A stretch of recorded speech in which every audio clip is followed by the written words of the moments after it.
In this video, we will discuss the chapter of microeconomics, law of demand.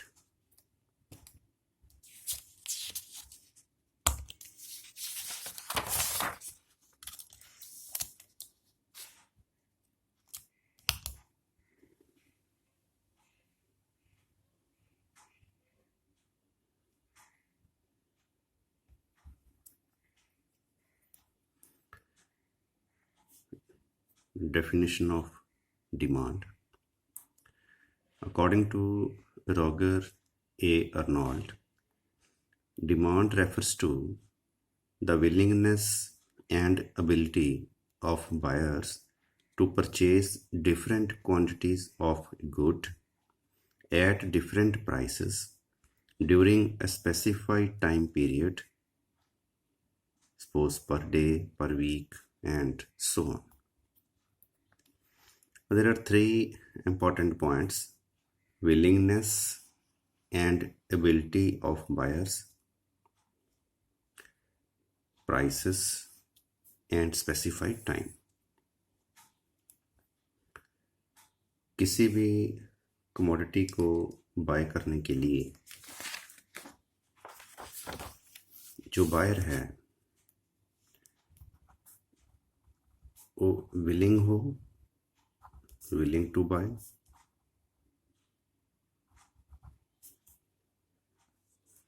उसके पास ability हो buy करने की,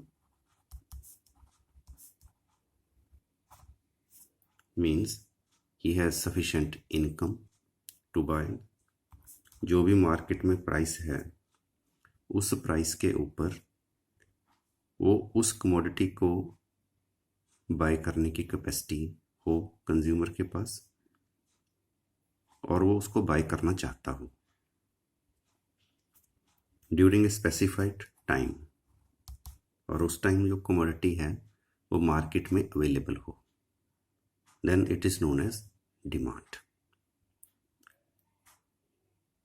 suppose कोई commodity है, उसकी प्राइस है 500 रुपीज, आप उसको बाय करना चाहते हैं but you have not sufficient income to buy, then this is not demand, this is only desire. If you have ability to buy that commodity, अगर आपके पास sufficient income है कि आप उसको buy कर सकते हो at 500 rupees, then it is known as demand in economics.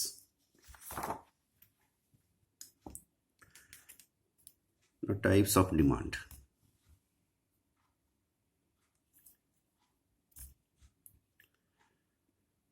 Or it is interconnected demand.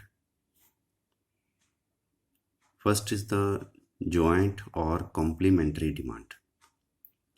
When to satisfy one want, two or more than two goods are demanded together, then such a demand is called joint demand. अगर हम एक ज़रूरत को पूरा करने के लिए दो या दो से ज़्यादा गुड्स की इकट्ठी डिमांड करें, then it is known as joint demand. For example mobile and sim, mobile को यूज़ करने के लिए, बात करने के लिए we use two things, mobile and SIM.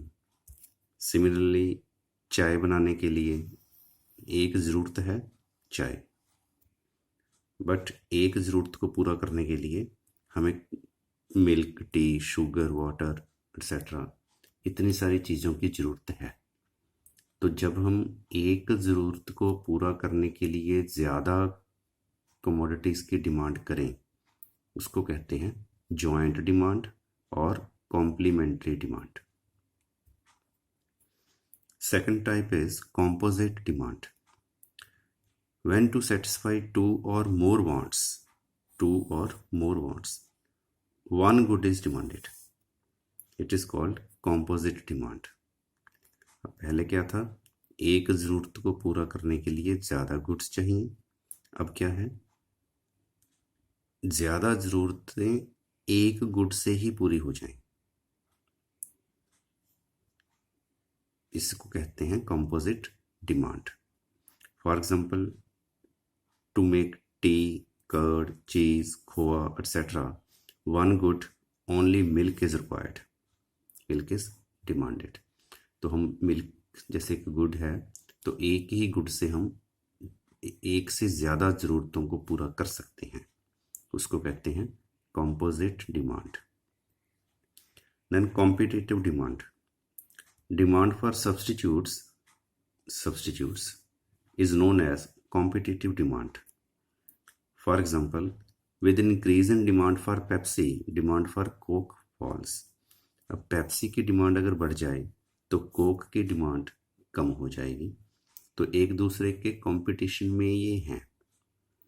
तो एक गुड बाय करने से दूसरी गुड की डिमांड कम हो जाए, दूसरी गुड बाय करने से पहली गुड की डिमांड कम हो जाए, तो एक दूसरे से कंपटीशन में जो गुड्स हैं उसको कहते हैं competitive demand. Last type is direct and derived demand. First is direct demand. When a commodity is demanded for its direct consumption. अगर हम किसी कमोडिटी को डायरेक्टली कंज्यूम करने के लिए डिमांड करते हैं, फाइनल कंजम्पशन के लिए डिमांड करते हैं, for example cold drink, blanket etcetera, कोई भी चीज़ है, हमें वो चीज़ चाहिए, हम मार्केट गए, वो कमोडिटी ले आए, उसको कंज्यूम कर लिया, that is known as direct demand. Derived demand refers to the demand for one commodity as a result of the demand for another. As a result of demand for another. For example, demand for bricks, cement, iron bars, timber, etc. to build a house. The demand for these inputs is derived from the demand for house. Basically these are the inputs. तो inputs की जो demand है वो जिस output को produce करने के लिए वो इनपुट यूज़ किया जाता है, demand for input depends upon the demand for that output. अगर उस आउटपुट की डिमांड ज़्यादा है तो इनपुट की डिमांड ज़्यादा होगी. अगर उस आउटपुट की डिमांड कम है तो इनपुट की डिमांड कम होगी. अब जैसे सपोज कोई केन चेयर है, suppose that cane is used only in making of chair. Suppose this is cane, this is chair. तो इस केन की डिमांड जो है वो इस चेयर की डिमांड पे डिपेंड करती है. चेयर की डिमांड ज़्यादा है तो केन की डिमांड ज़्यादा है, चेयर की डिमांड कम है तो केन की डिमांड कम है. Now determinants of demand.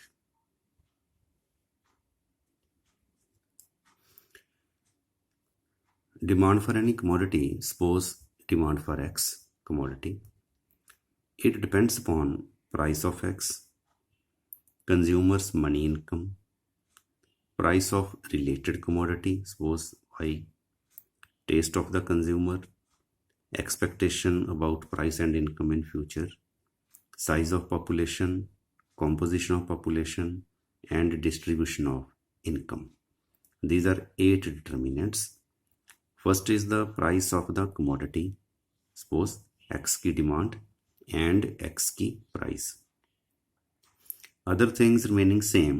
Other things means, so when we are talking about price, it means all other 7 points. जब हम किसी एक पॉइंट की बात कर रहे हैं तो बाकी जो 7 points हैं, these are the other things. Other things remaining same. Demand for a commodity is inversely related with its price. When price will rise, demand will fall. When price will fall, demand will rise. Second determinant is income of the consumer. We denoted this income by M because it is money income. So these are 2 types of incomes. One is the money income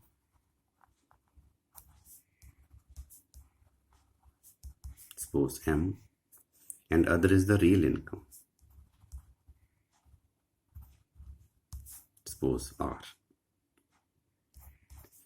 Now what is the real income? Real income is the purchasing power of money income. It depends upon the price of the commodity you want to buy. Suppose you have 100 rupees money income. आप इससे pen खरीदना चाहते हैं. Suppose price of pen is 20 rupees per pen. Then 5 pen is your real income. 100 rupees is your money income. 5 pens is your real income. It means जो money income है, it is always in currency terms, money terms. जो real income है, it is in commodity terms. तो real income कितनी आएगी वो depend करेगा कि जिस कमोडिटी के ऊपर आप मनी इनकम स्पेंड कर रहे हो उस कमोडिटी की प्राइस कितनी है. मनी इनकम बढ़ने से रियल इनकम बढ़ जाएगी, प्राइस बढ़ने से रियल इनकम कम हो जाएगी. Here we are using money income, not real income. So here M is used. Other things remaining same, other things mean except M, all other 7 points. Demand for a normal good. On the basis of income, goods are classified into 2 categories, normal or not normal. Not normal are further divided into 2 categories, that is inferior and given. So on the basis of income, there is only 2 categories of goods, normal goods or not normal goods. Not normal goods are of 2 types, inferior or given. In case of normal goods, the relation between demand and income, money income, is positive. In case of not normal, the relation between demand and income is negative. तो इन दोनों में income के साथ demand का जो relation है वो negative है, नॉर्मल में पॉजिटिव है इनकम के साथ डिमांड का relation. Income of the consumer. In case of normal good, the demand for normal good is positively related with money income of the consumer. तो मनी इनकम बढ़ेगी तो demand बढ़ जाएगी, मनी इनकम कम होगी तो डिमांड कम हो जाएगी. Then price of the related good. Related good किसी भी कमोडिटी के साथ, एक्स कमोडिटी के साथ अगर कोई वाई कमोडिटी रिलेटेड है, उसकी प्राइस का एक्स की डिमांड के ऊपर affect. 2 goods X and Y may be substitute और कॉम्प्लीमेंट्री टू ईच अदर. अब जो 2 गुड्स हैं एक्स एंड वाई, वो या तो सब्सटीट्यूट हो सकते हैं एक दूसरे के जैसे कोक पेप्सी, या फिर कॉम्प्लीमेंट्री हो सकते हैं जैसे pen ink. In case of substitutes, demand for good X is positively related with the price of good Y. Substitute के केस में क्या है? इन केस ऑफ सब्सटीट्यूट्स, जैसे हम प्राइस ऑफ कॉफी देखें, डिमांड फॉर टी देखें, तो these are substitutes. जब कॉफी की प्राइस बढ़ेगी, then people will reduce the demand for coffee. Coffee की जगह पर जो लोग हैं वो टी की डिमांड बढ़ा देंगे, तो demand for T will rise. Then what is the effect of price of coffee on demand for tea? It is positive. Demand for tea is function of price of coffee. अगर हम इसको ऐसे लिखें तो इनका रिलेशन क्या बना? Positive, positive relation. Coffee की डिमांड बढ़ने से टी की डिमांड बढ़ जाएगी. And in case of complementary this relation is negative. Suppose two goods are complementary. जैसे हम देखें price of ink, demand for pen. तो इंक की प्राइस जब बढ़ेगी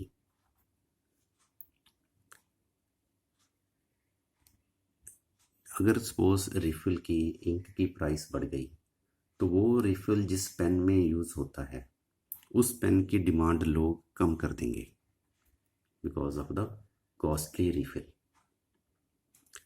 it means the demand for pen function of price of ink, ये बन गया negative relation.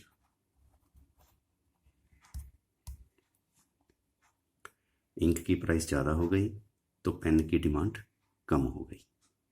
In case of substitutes it is this is the substitutes. In case of substitutes, positive relation. In case of complementary,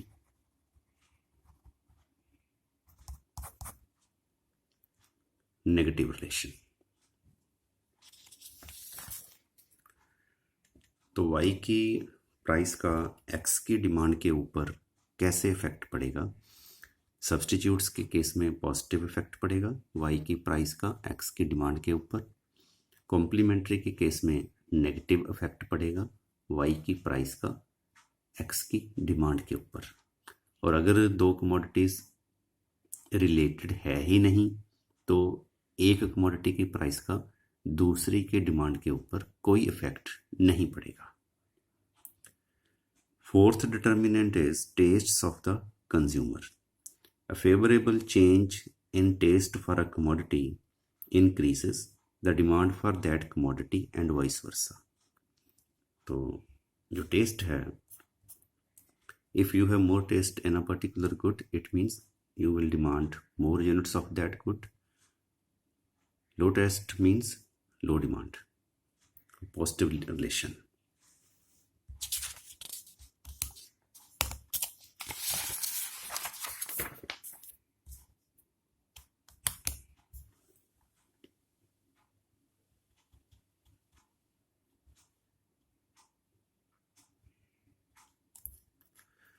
Fifth determinant is expectations. Expectation future में price के बारे में भी हो सकती है, इनकम के बारे में भी हो सकती है. For example an expectation of rise in price of good in future. Future में हमें लगे कि किसी कमोडिटी की प्राइस बहुत ज़्यादा हो जाएगी. Increases the demand for the good in the present period. तो उसमें क्या होगा, प्रेजेंट पीरियड में भी उस कमोडिटी की जो डिमांड है वो बढ़ जाएगी, क्योंकि अगर फ्यूचर में हमें लगा कि प्राइस ज़्यादा हो जाएगी तो हम उसकी डिमांड जो है वो बढ़ा देंगे. तो फ्यूचर में प्राइस ज़्यादा होगी तो आज उसकी डिमांड ज़्यादा हो जाएगी. अगर हमें लगा कि फ्यूचर में कमोडिटी की प्राइस कम हो जाएगी then we will reduce the demand for that commodity. तो प्राइस की एक्सपेक्टेशन के ऊपर भी डिपेंड करता है कि डिमांड ज़्यादा होगी या कम होगी. Similarly expectation about rise in income of the consumer in future. Income अगर हमारी ज़्यादा हम सोचें कि आने वाले टाइम में हो जाएगी, it means presently you can spend your income, तो presently demand will be high and vice versa. अगर फ्यूचर में आपको लगे कि इनकम कम होगी तो आज जो आपके पास इनकम है you will try to save maximum part of this income, तो आप खर्चा कम करोगे तो डिमांड प्रेजेंटली कम होगी। Sixth determinant is size of population.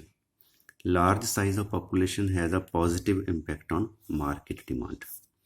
तो population का size ज़्यादा है, it means more number of consumers, it means high market demand. This point affects market demand. Market demand means demand for a commodity by all the individuals in the market. किसी भी commodity को जितने लोग bye कर रहे हैं उन सब की डिमांड को मिला के जोड़ के हम बनाते हैं market demand. Seventh is the composition of population. Composition of population shows the age wise distribution of population in a country. Composition का मतलब है कि एज वाइज पॉपुलेशन हमारी कैसे है। हमारी जो पॉपुलेशन है हम उसकी 3 कैटेगरीज बनाते हैं। एक तो हम रखते हैं 0 to 15 साल के बच्चे और 60+ लोग, ये दोनों categories. This is known age dependent population. More proportion of dependents, अगर ये प्रोपोर्शन ज़्यादा हो in the population it has negative impact on market demand, तो मार्केट डिमांड कम हो जाएगी। और अगर ये प्रोपोर्शन ज़्यादा हो 15 to 60 years of age then it has a positive impact on market demand, market demand ज़्यादा होगी। जैसे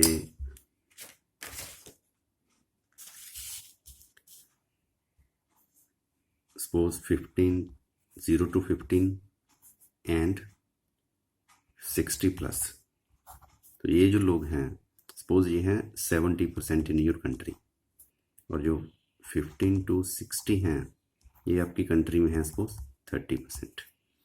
तो अगर ये पॉपुलेशन ज़्यादा है इट मीन्स लो डिमांड, तो उस कंट्री में डिमांड कम होगी क्योंकि ये बच्चे हैं ज़्यादा चीज़ें चाहिए नहीं, ये ओल्ड पीपल हैं इनको भी ज़्यादा चीज़ें चाहिए नहीं। ये वर्किंग पॉपुलेशन है जिनको ज़्यादा गुड्स चाहिए बट ये टोटल प्रोपोर्शन कम है, इसलिए ऐसी कंट्री में डिमांड कम होगी। अगर ये पॉपुलेशन प्रोपोर्शन कम हो ये ज़्यादा हो तो डिमांड ज़्यादा होगी। This also again affects market demand. Then distribution of income, country में इनकम डिस्ट्रीब्यूशन कैसा है, पुअर ज़्यादा रिच ज़्यादा, ऐसा डिस्ट्रीब्यूशन कैसा है, कंट्री की टोटल वेल्थ किसके पास कितनी है।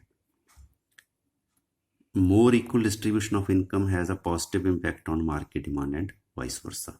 जैसे ही इक्वल डिस्ट्रीब्यूशन हो किसी कंट्री में तो मार्केट डिमांड ज़्यादा होगी, अगर अनइक्वल डिस्ट्रीब्यूशन है तो मार्केट डिमांड कम होगी।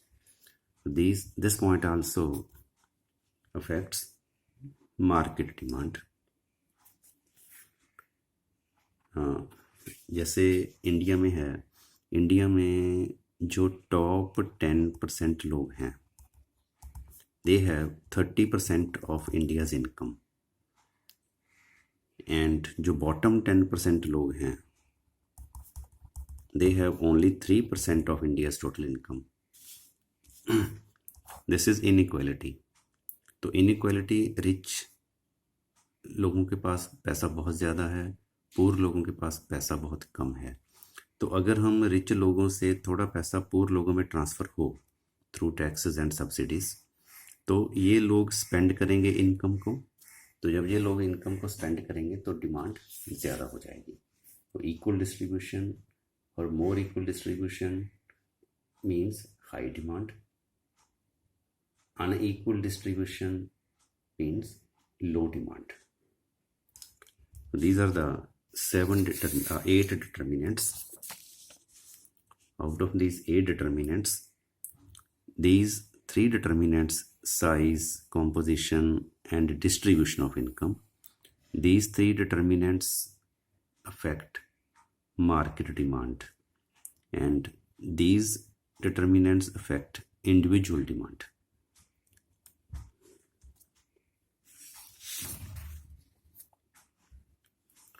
Now, law of demand. First is the definition of law of demand. According to Roger A. Arnold, the law of demand states that as the price of a good rises, the quantity demanded of the good falls. The law of demand shows when price of a good rises, अगर price ज़्यादा हो जाएगा तो उसका जो demand है वो कम हो जाएगी. Quantity demanded of a good falls. And as the price of good falls, अगर प्राइस कम होगी तो quantity demanded ज़्यादा हो जाएगी. Ceteris paribus. Ceteris paribus is a technical word. It means other things remaining same. We know there are 8 determinants of demand, but in case of law of demand, we study only the relation between demand for a commodity and its price. X means जिस commodity की demand है उसी commodity की price है. इन दोनों के बीच में relation, and this relation is negative. Ceteris paribus means all these 7 points, other things remaining same. अगर ये सब सेम हो तो किसी भी कमोडिटी की प्राइस बढ़ने से उसकी डिमांड कम हो जाएगी, प्राइस कम होने से डिमांड बढ़ जाएगी. तो there is inverse relation between demand for a commodity and its price. Ceteris paribus. This is the symbolical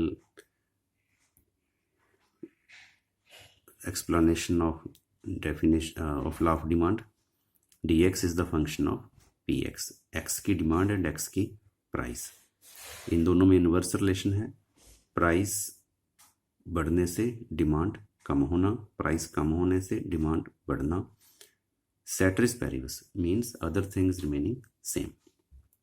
Other things जो हैं 7 determinants, these are the assumptions. ये वही 7 determinants हैं. Income of the consumer remains constant. Price of the related good remains constant. Tastes of the consumer remain constant. There is no expectation of change in price and income in future. There is no change in size of population. There is no change in composition of population. There is no change in distribution of income. तो ये जो 7 determinants हैं, इन 7 determinants को हमने constant assume किया है to explain law of demand. Because in case of law of demand, we want to check the effect of change in price only on demand. Now, explanation of demand. Explanation of law of demand. Law of demand can be explained for individual as well as for the market. तो एक individual व्यक्ति के लिए law of demand भी explain किया जा सकता है और पूरी मार्केट के लिए भी किया जा सकता है. First, individual demand schedule and curve. Individual demand schedule shows the quantities demanded at each price by an individual in the market. तो schedule means in table form. जब हम एक कॉलम में प्राइस लिख लें, दूसरे कॉलम में डिमांड लिखें तो वो एक टेबल बन गया. This is known as individual demand schedule. तो मार्केट में एक इंडिविजुअल ने डिफरेंट प्राइसेस के ऊपर कितनी डिमांड की कमोडिटी की, that is known as individual demand schedule.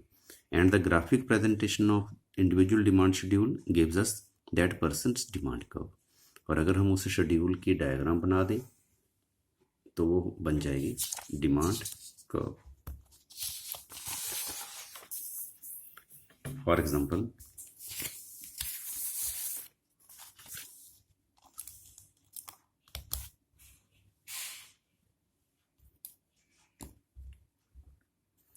suppose at price 1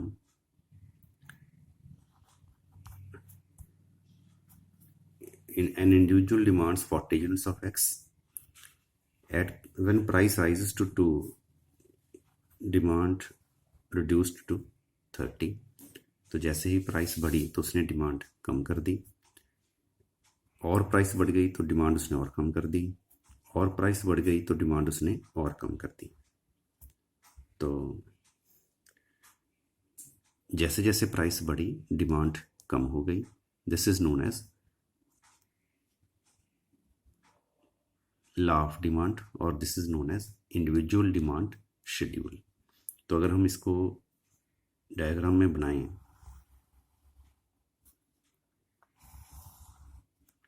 one side X commodity, other side it's price. Price is 1 2 3 4,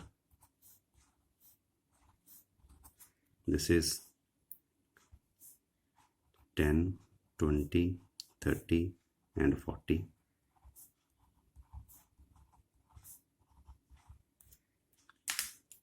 suppose this is graph paper,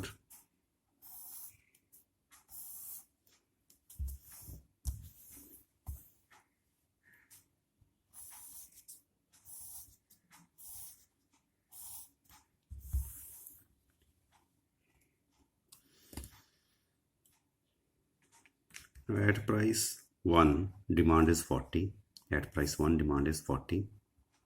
suppose this is point A, अगर हम यहाँ points लगाएं graph के points, this is point A।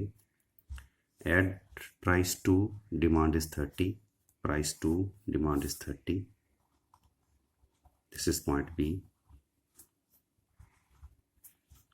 at price 3 demand is 20, price 3 demand is 20, this is point C। at price 4 demand is 10, price 4 demand is 10, this is post point E। D point हमने जान के नहीं लगाया, to show demand by D। when we join these points,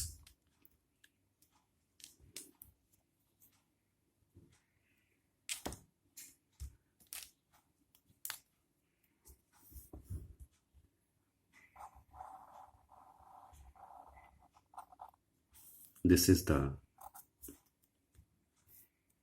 D1,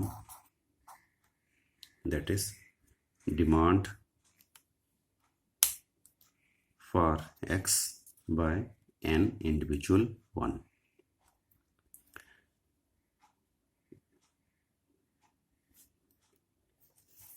in this table you can see as price rises demand falls, that is law of demand। similarly in the diagram the demand curve slopes downwards from left to right। अगर हम left से right देखें तो ये downward है, which shows the inverse relation between demand and price। this is individual demand curve,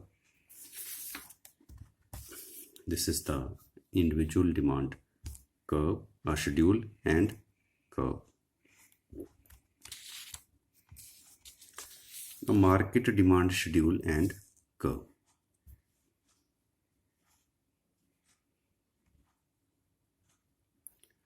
market demand schedule is derived by adding the quantities demanded at each price by each individual in the market। Market में जितने भी individuals हैं जो x की या किसी commodity की demand कर रहे हैं एट डिफरेंट प्राइसेस, उन्होंने कितनी कितनी डिमांड की, अगर हम हर एक प्राइस के लेवल पे हर एक इंडिविजुअल द्वारा की गई डिमांड को ऐड कर दें तो वो हमारे पास आ गई उस प्राइस के ऊपर उस कमोडिटी की market demand. And geometrically the market demand curve for a commodity is obtained by the horizontal summation of all the individuals demand curves for the commodity। और जब हम इसकी डायग्राम बनाएं, ग्राफ बनाएं, तो इंडिविजुअल डिमांड कर्व्स का horizontal summation, this is important, horizontal summation के base पे हम बना सकते हैं market demand curve. And for To understand this, we assumed, suppose there are only two individuals in the market, A and B, demanding the good X. Suppose दो ही individuals हैं, A and B, जो X की demand कर रहे हैं.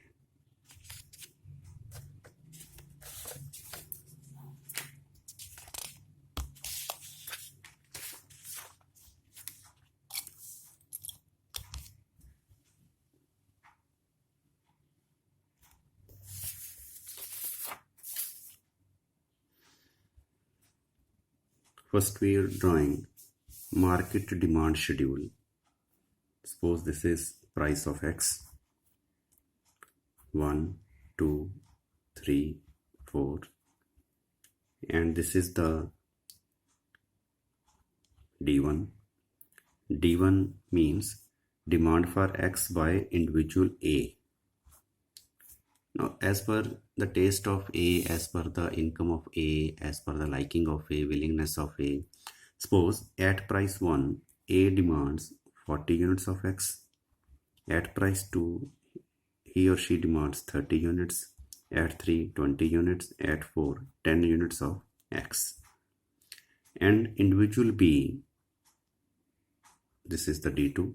D2 is the demand by individual B.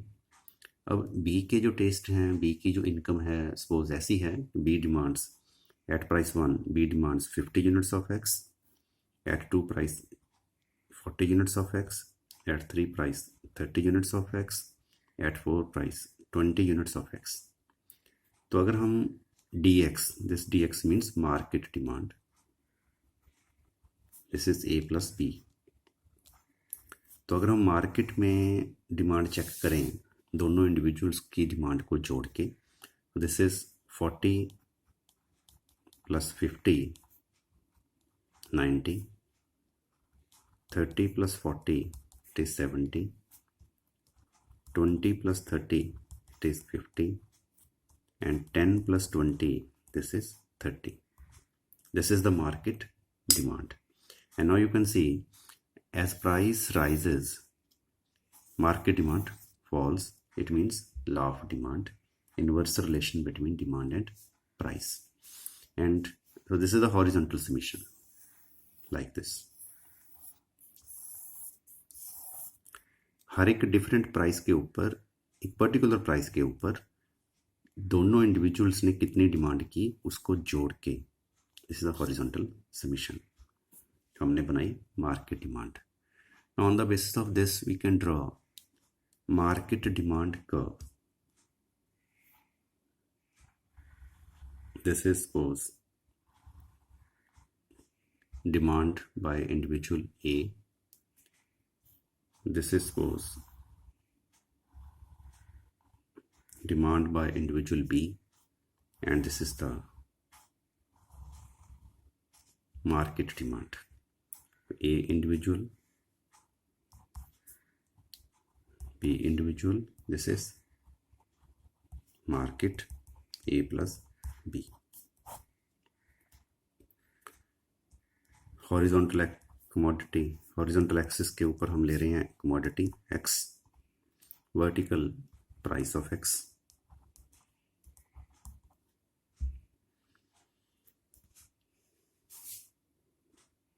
Price of X is 1, 2, 3, 4.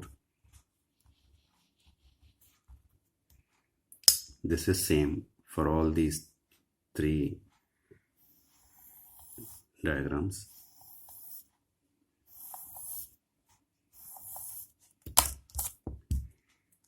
One, 2, 3, 4. 1, 2, 3, 4. Now quantity for first individual it is 10, 20, 30, 40, 10, 20, 30 and 40.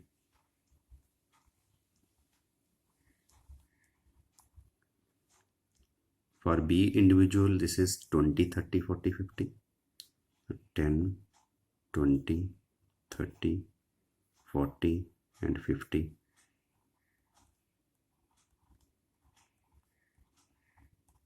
In the market it goes up to 90.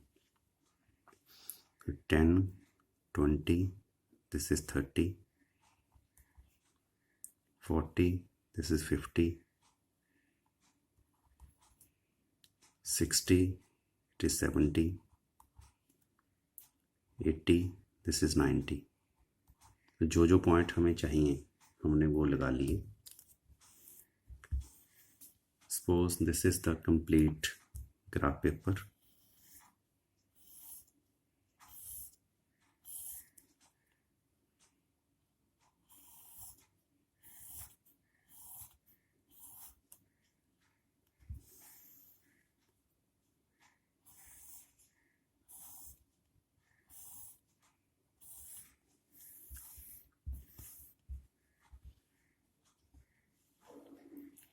Now on the basis of table,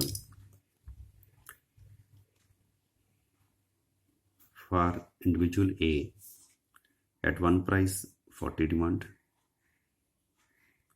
2 price 30 demand, 3 price 20 demand, 4 price 10 demand. This is the demand curve.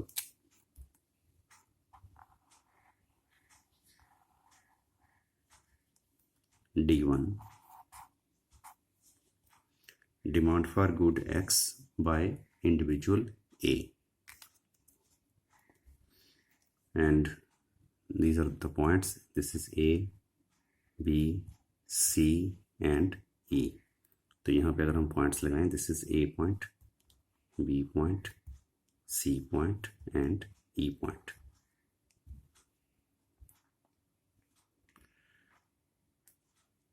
B individual at 1 price 50 demand, 2 price 40 demand, 3 price 30 demand, 4 price 20 demand। This is the demand curve।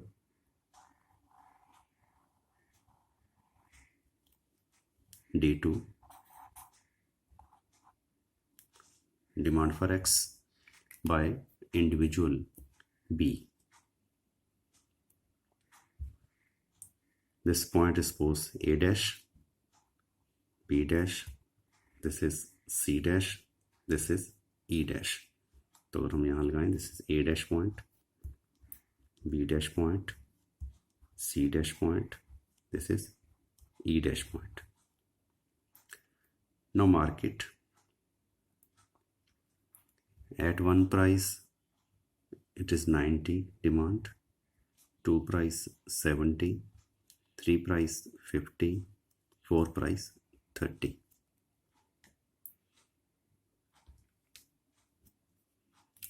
This is the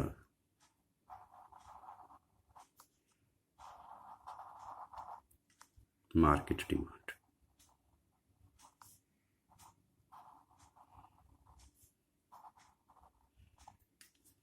Suppose capital DX, demand for X, this is D1 plus D2,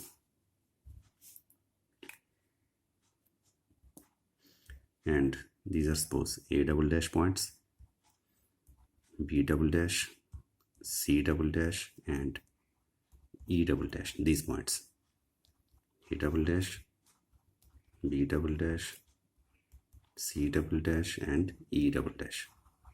तो ये हमने कैसे बनाए? With horizontal submission। Horizontal submission means जैसे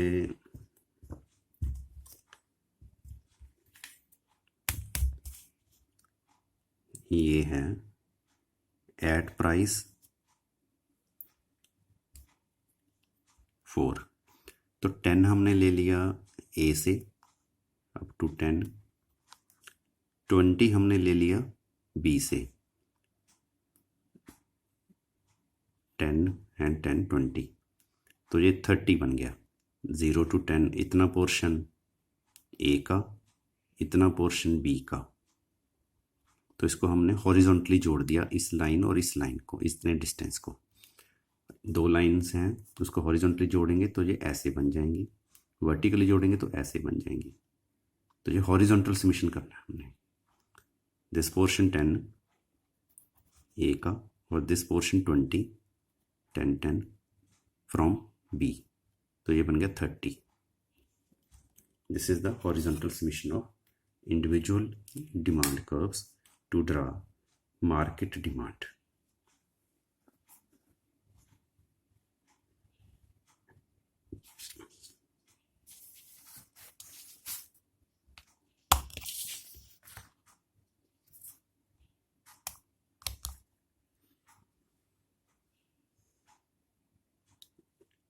Now why does demand curve slope downwards? Demand curve जो होती है, it shows the relation between demand and price. अब ये ध्यान रखना है आपने, जब भी आप डायग्राम में डिमांड कर्व बनाना चाहो तो वन साइड जो कमोडिटी लगाई, दूसरी साइड उसी की प्राइस लगानी ज़रूरी है। Only then you can draw demand curve, because demand curve shows the relation between demand for a commodity and its price only. Why does demand curve slope downwards? ये ऐसे क्यों होती है? और causes of law of demand means जब किसी commodity की price कम हो जाए तो उसकी डिमांड क्यों बढ़ती है? प्राइस कम होने से डिमांड ज़्यादा क्यों होती है? First reason is law of diminishing marginal utility. About utility and about marginal utility and about this law of diminishing marginal utility, it is explained in another video that is related with utility analysis chapter. So more detail you can watch there. As the consumer consumes more and more units of a commodity in a given time, अब एक ही time में जैसे हम चपाती खाते हैं, lunch करते हैं, तो 1 2 3 4 chapati at a time consume करते हैं। तो as the consumer consumes more and more units, 1 chapati 2 chapati 3 chapati 4 chapati in a given time, suppose in lunch और at dinner, The utility derived from each successive unit goes on diminishing. तो जैसे जैसे हम 1 2 3 4 units consume करते हैं तो फर्स्ट चपाती से जितनी हमें यूटिलिटी मिली, सेकंड से उतनी नहीं मिलती, थर्ड से और कम, फोर्थ से और कम मिलती जाती है। This is known as law of diminishing marginal utility. Obviously a consumer will buy an additional unit of commodity. अब हम एडिशनल यूनिट कंज्यूम क्यों करेंगे, क्यों बाय करेंगे additional unit? Only if he has to pay less price for it compare to the previous unit.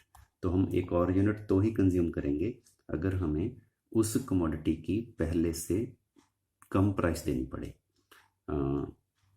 Other things remaining same के base पे हम बात कर रहे हैं। एक प्राइस और डिमांड का रिलेशन, प्राइस कम होगी तो ही हम और गुड कंज्यूम करेंगे और यूनिट्स कंज्यूम करेंगे। एंड कब तक कंज्यूम करेंगे? Till MUX equals to PX। तो PX कम होगी तो हम और यूनिट कंज्यूम करेंगे, और यूनिट कंज्यूम करेंगे तो MU कम हो जाएगी। तो जब MU हमारी PX के बराबर नहीं होती तब तक हम और यूनिट कंज्यूम करते जाएंगे। This is also known as the consumer equilibrium in utility analysis, that is explained in utility analysis video. इसलिए हम जब किसी कमोडिटी की डिमांड प्राइस कम होती है तो हम उसकी डिमांड ज़्यादा करते हैं। Second is the income effect. Other things remaining same when price of a commodity falls. बाकी सारी थिंग्स वो 7 पॉइंट्स अगर कांस्टेंट रहें, सिर्फ कमोडिटी की प्राइस कम हो, तब क्या होगा? Real income of the consumer rises.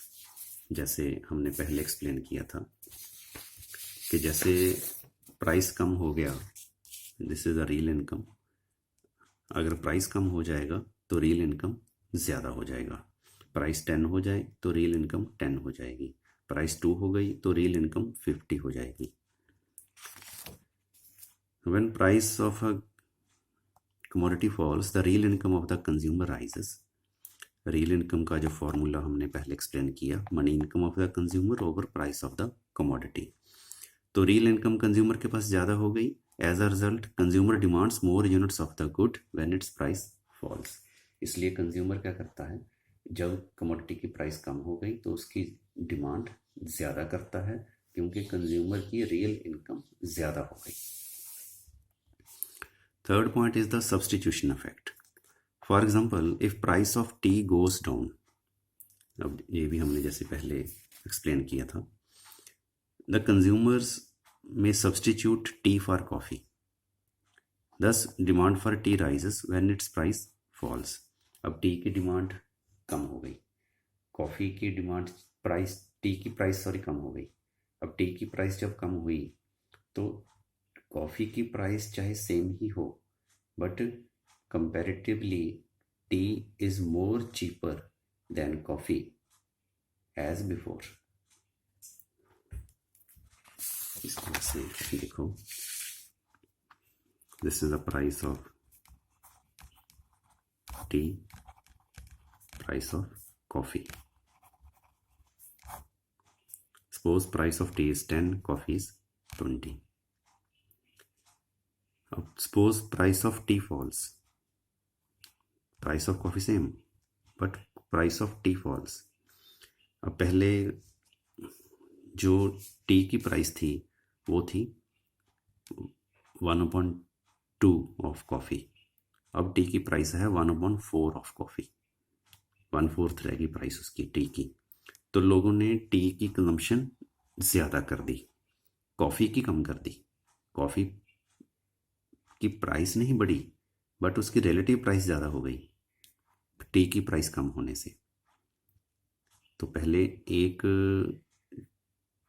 एक कॉफ़ी में 2 टी के कप आते थे, अब एक कॉफ़ी के कप में 4 टी के कप आते हैं। इसलिए कंज्यूमर ने क्या किया, टी की डिमांड ज़्यादा कर दी, और जब उसने टी की डिमांड ज़्यादा की तो उसने कॉफ़ी की डिमांड कम कर दी। इसलिए this is known as substitution effect, कि जब किसी सब्सटीट्यूट गुड की, किसी गुड की प्राइस कम होती है तो हम उसके सब्सटीट्यूट को कम कर देते हैं, उसकी जगह जिस गुड की प्राइस कम हुई उसी को ज़्यादा कंज्यूम करना स्टार्ट कर देते हैं। इसलिए जब किसी गुड की प्राइस कम होती है तो उसकी डिमांड बढ़ जाती है। Then size of consumers. When price of a commodity falls, then many consumers who are unable to buy that commodity at previous price come forward to buy it. Consequently, the total number of consumers or total market demand goes up. अब suppose करो कोई commodity है, उसकी price है 1000 rupees, और जो number of consumers हैं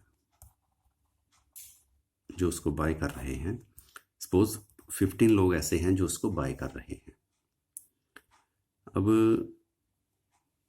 5 लोग ऐसे हैं जो उसको बाय नहीं कर रहे, क्योंकि उनके हिसाब से ये कॉस्टली है। वो इसको तभी बाय कर सकते हैं अगर इसकी प्राइस 800 हो। तो जब इसकी प्राइस 800 हुई, इन 5 लोगों ने इसको बाय करना स्टार्ट कर दिया, और जो 15 लोग 1000 प्राइस के ऊपर इसको बाय कर रहे थे वो तो अभी भी कर रहे हैं। तो total number of consumers now 20। 15 लोग तो 1000 पे भी इसको बाय कर रहे थे, 800 पे तो आराम से बाय कर सकते हैं, करेंगे, बल्कि ये 5 और कंज्यूमर्स भी ऐड हो गए। तो टोटल नंबर ऑफ कंज्यूमर बढ़ने से जब किसी कमोडिटी की प्राइस कम हुई तो उसकी डिमांड ज़्यादा हो गई। Now different uses, for example at very high price of milk, अगर मिल्क की प्राइस बहुत ज़्यादा हो, a consumer may buy it only for making tea. जैसे इंडिया में है, लोग टी प्रेफर करते हैं, तो वो सिर्फ चाय बनाने के लिए जितना दूध चाहिए, 1/2 लीटर सपोज, उतना ही लेंगे। बट अगर मिल्क की प्राइस कम हो, मोर मिल्क में बी बाउट फॉर मेकिंग, तो लोग ज़्यादा मिल्क को बाय करेंगे टू मेक कर्ड, चीज़, और मिल्क को गर्म करके ठंडा करके ऐसे पीना, खोआ बनाना, etc. Thus, the demand for a commodity with alternative uses tends to rise with fall in its price. इसलिए जब कोई ऐसी कमोडिटी जिसके बहुत ज़्यादा यूज़ हों, तो जब उसकी प्राइस कम होती है तो लोग उसकी डिमांड ज़्यादा कर देते हैं, क्योंकि लोग उस कमोडिटी को उन यूजेस में भी यूज़ करना स्टार्ट कर देते हैं जिन यूजेस में वो पहले कमोडिटी की प्राइस ज़्यादा होने की वजह से नहीं यूज़ करते थे। इसलिए जो कमोडिटी की डिमांड है वो बढ़ जाती है। These are some causes of law of demand. There are some other points also. These are 4 points that these points violate the law of demand, or you can say the law of demand is not applicable in these 4 cases. These are known as exceptions of law of demand. Exception का मतलब है जो general ना हो। हम law of demand इसलिए बोलते हैं बिकॉज इट इज़ जनरल, ये जनरल है, जो ज़्यादा अप्लाई होता है, that is law of demand. It means inverse relation between demand and price. But कुछ स्पेशल केस हैं जो जनरल नहीं हैं, these are the special cases, जिसको हम एक्सेप्शंस कहते हैं, जहाँ पे लॉ ऑफ डिमांड अप्लाई नहीं होता। जो डिमांड है एंड प्राइस है उसमें पॉजिटिव रिलेशन है। It means there are some commodities whose demand rises when price rises and vice versa. तो जब suppose this is price, this is demand, तो जैसे ही प्राइस ज़्यादा हुआ डिमांड ज़्यादा हो गई, it means law of demand violate हो गया। As a result demand curve becomes positively sloped from left to right, it is positively sloped not negatively sloped. तो क्यों है, कब होता है ये? आर्टिकल्स ऑफ डिस्टिंक्शन और Veblen goods.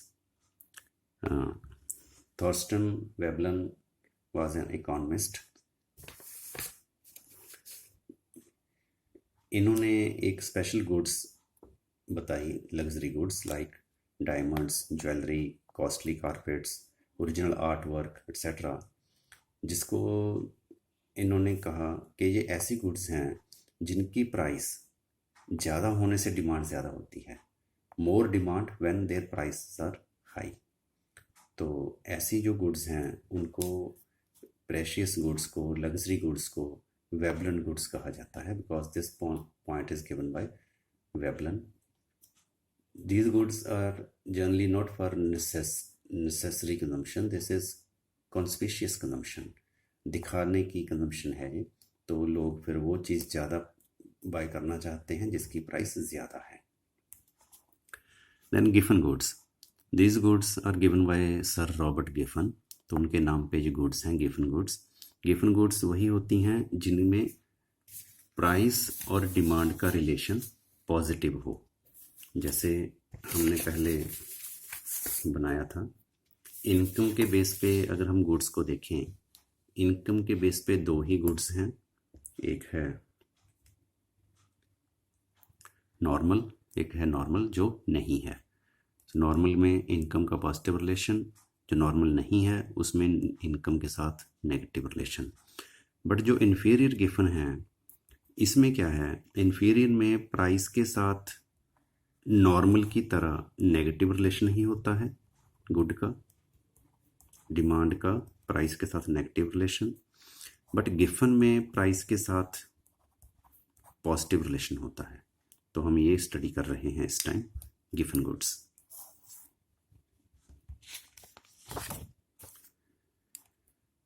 Giffen goods are those low quality goods whose demand falls with the fall in their price. अब Veblen और गिफन में बिल्कुल डिफरेंस है पूरा। वेबलन है high quality goods, conspicuous consumption के लिए, यूनिक गुड्स, एंटीक पीसेस, और गिफन गुड्स जो हैं ये हैं low quality goods. Because of fall in their price real income of the consumer rises, thus consumer buys more high quality goods.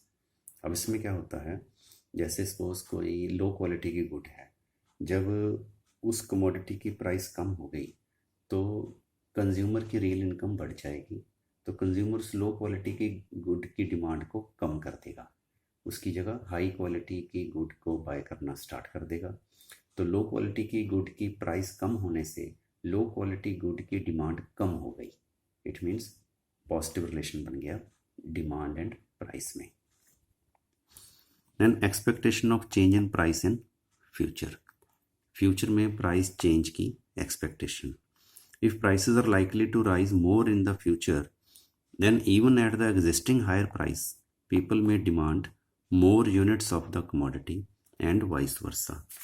अगर हमें future में किसी भी कमोडिटी की ज़्यादा प्राइस हो जाने की उम्मीद हो तो हम उसकी आज भी डिमांड ज़्यादा कर देंगे चाहे प्राइस ज़्यादा हो. फॉर एग्ज़ाम्पल, जैसे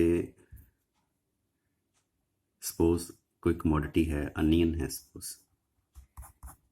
इसकी जो प्राइस है, इसकी प्राइस सपोज है 20 rupees and generally suppose we buy 3 kg onion.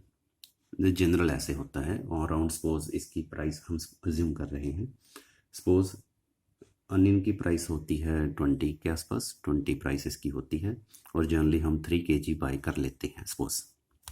तो आज जब हम मार्केट गए तो मार्केट में जो अनियन की प्राइस थी सपोज वो थी 30.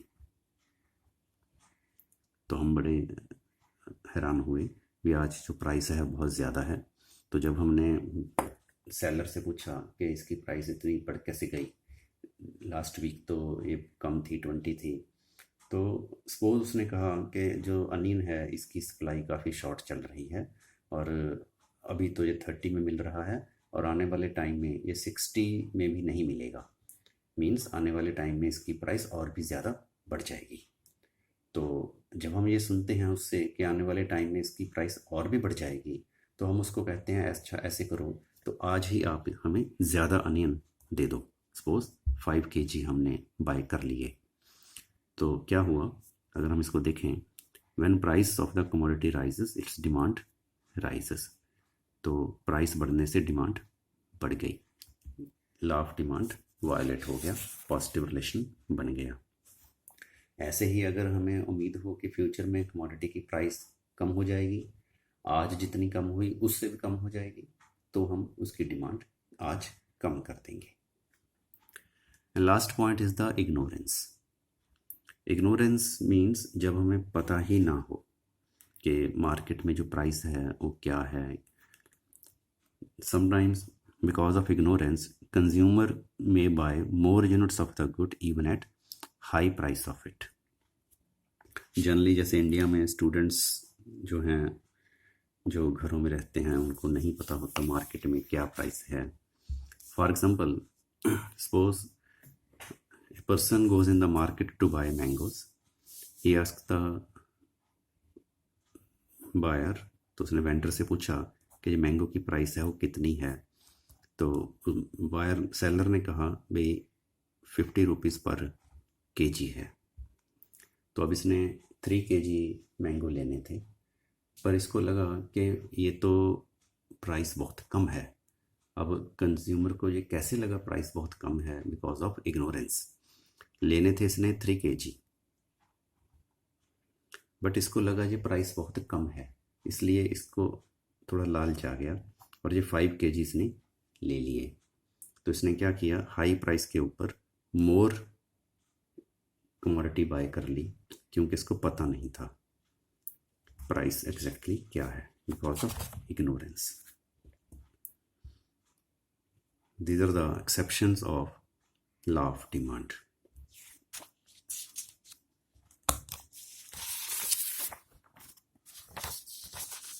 The next important heading in this topic is change in quantity demanded and change in demand. This we will explain in the second part of this video. Thanks for watching this part 1 of theory of demand or law of demand video. Thank you.